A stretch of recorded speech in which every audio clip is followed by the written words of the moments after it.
আমার নবী সাল্লাল্লাহু আলাইহি ওয়াসাল্লাম ইরশাদ করেছেন, এদের মুখের কথা অনেক মিষ্টি হবে, এদের অন্তর নেকড়ে বাঘের চেয়েও খতরনাক হবে। এরা কাফেরদেরকে ছেড়ে দেবে, এরা আমার উম্মতকে দেখে দেখে হত্যা করবে। এদের দাড়ি ঘন হবে, এদের মাথা শেভ করা থাকবে, এরা দেখতে জোয়ান হবে, এরা ব্রেইন ওয়াশ হবে। আখেরি জমানায় এদের গ্রুপ উঠবে, এরা দিন থেকে খারিজ হবে। আমার নবী সাল্লাল্লাহু আলাইহি ওয়াসাল্লাম হেন কোনো কথা নাই তাদের ব্যাপারে বলে যায়। এটাকে ইমাম বুখারী শরীফের মধ্যে চ্যাপ্টার কায়েম করেছেন, কিতাবুল খাওয়ারিজ। তাদের নামাজ বেশি হবে, তাদের তিলাওয়াত বেশি হবে, এমন ভাবে তিলাওয়াত করবে তারা মনে করবে কোরআন শুধু তাদের। দেখছেন, কোরআন শুধু তাদের। আমার নবী বলছেন ওহু আলাইহিম, কোরআন তাদের বিরুদ্ধে সাক্ষী দেবে। আমার নবী শেষে বলছেন আখেরি জমানার কথা বলতে গিয়ে, আখেরি জমানায় তারা বের হবে, তারা বের হবে। সায়াখরুজু নাসুন ফি আখিরিজ জামান আও কামা ক্বালা নবী সাল্লাল্লাহু আলাইহি ওয়াসাল্লাম আহদাসুল আসনান সুফাহাউল আহলাম ইয়াতাকাল্লামুনা মিন খাইরি কাউলিল বারিয়া। দেখছেন, কোরআন হাদিস থেকে কথা বলবে কিন্তু দিন থেকে বের হয়ে যাবে। আখেরি জমানায় তাদের আখেরি দল দাজ্জালের সাথে গিয়ে মিশবে, নামাজ বেশি পড়বে। কোরআন, আমার নবী সাল্লাল্লাহু আলাইহি ওয়াসাল্লাম ইরশাদ করেছেন, আমি কোরআন নিয়ে বেশি শঙ্কিত। ইমাম আল মিলাল ওয়ান নিহাল কিতাবের মধ্যে ইমাম শাহরিস্তানি একেবারে শুরুতে মুকদ্দমার মধ্যে এই কিতাব এনেছেন, এই হাদিস এনেছেন। কি আমার নবী সাল্লাল্লাহু আলাইহি ওয়াসাল্লাম ইরশাদ করছেন, আমি দুধ এবং কোরআন এই ব্যাপারে শঙ্কিত। কোরআনের ব্যাপারে কেন কম মুনাফিকরা এটা শিখে আমার উম্মতের বিরুদ্ধে কাজে লাগাবে, আমার উম্মতের বিরুদ্ধে কাজে লাগাবে। এরা, আমার নবী সাল্লাল্লাহু আলাইহি ওয়াসাল্লাম ইরশাদ করেছেন, কাফেরদের উপর অবতীর্ণ কোরআনের আয়াত এরা মুসলমানদের উপর চালিয়ে দেবে, মুসলমানদের উপর।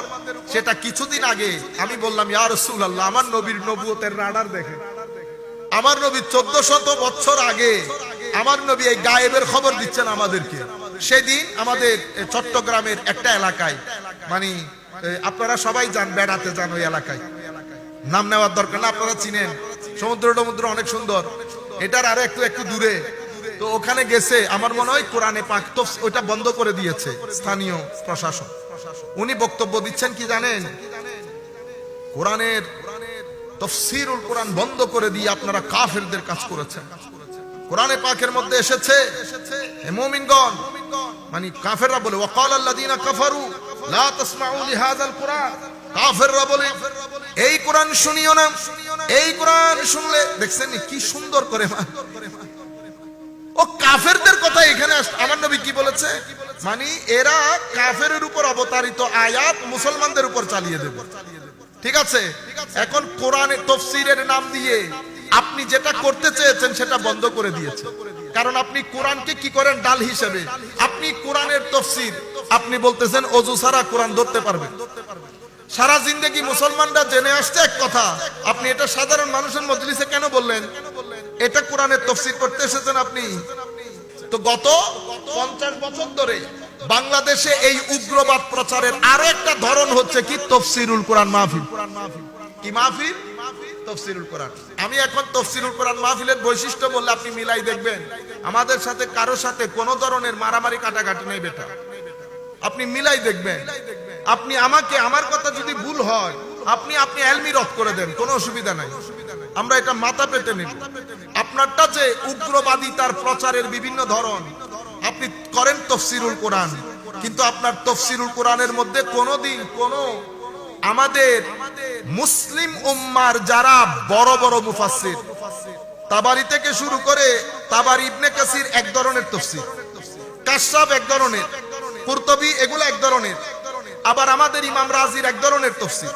কারণ তাফসীরের সব তাফসীর এক ধরনের না, কিছু আছে দার্শনিক দৃষ্টি, সেটা ইমাম রাজি। কিছু আছে গ্রামাটিক্যাল অলংকার শাস্ত্রে, সেটা কাশাফ। কিছু আছে যেখান থেকে আপনি শরীয়তের হুকুম জানতে পারবেন, সেটা কুরতুবী। কিছু আছে যেগুলা রিওয়ায়াত দিয়ে তাফসীর, আমার নবীর, সাহাবায়ে কেরামের, তাবেঈনের, সেটা তাবারি, ইবনে কাসির। কিছু আছে রুহানি, সেটা আপনি রুহুল বায়ান, রুহুল মাআনি। এরপরে মাযহারি। এখন তাফসীরের তো বিভিন্ন ধরন আছে। আপনি ঘন্টার পর ঘন্টা তাফসীর করেছেন, কোন মুফাসসিরের নাম নেন নাই। নাম্বার 1, আপনি এক ব্যক্তির নাম নেন নাই কিন্তু তাফসীর করেছেন তার। ব্যক্তির নাম নেন নাই কোথাও। একই কাজ আপনারা শিক্ষা ব্যবস্থার মধ্যে করতে চেয়েছেন। আজকে শিক্ষা ব্যবস্থার এই দুরবস্থার জন্য আমাদের ভাইরা দায়ী। আপনারা উম্মতে মুসলিমা আহলুস সুন্নাহ ওয়াল জামাতকে পিছনে ফেলে এক ব্যক্তির আদর্শ বাস্তবায়ন করার জন্য আপনারা ভিতরে ঢুকেছেন। এই কাজ যদি আপনারা না করতেন আজকে আমাদেরকে এই দৃশ্য দেখতে হইতো না। আমি সেই ব্যক্তির নাম নিচ্ছি না, আপনারা বুঝার কথা, আমি কিতাবের নামও বলছি না। আপনারা বুঝতে পেরেছেন? এক ব্যক্তির তাফসীর, আপনি তাদের কাছে কোন মুফাসসির না, শুধু এক ব্যক্তি, ওই উনি কিন্তু নাম নেয় না। জিহাদের কথা বলতে গিয়ে আপনারা ওখান থেকে ঘুরে ফিরে জিহাদের কথা বলেন। আপনি জিহাদের কথা বলে আমাদের ছেলেদেরকে ভিতর থেকে পুশ করেছেন, উগ্রবাদিতার দিকে ঠেলে দিয়েছেন। আপনি যখন, এটা তো তাফসীরুল কোরআন মাহফিল, এটার কথা না, মানে আপনাদের ওগুলার কথা বলতে, আপনি তাফসীরুল কোরআন মাহফিলের মধ্যে যদি বলেন অমুক ব্যক্তিটা নাস্তিক হয়ে গেছে, ঠিক কিনা বলেন, মাহফিলের মধ্যে লক্ষ লোক, ঠিক, এটা তাফসীরুল কোরআন মাহফিল হইল?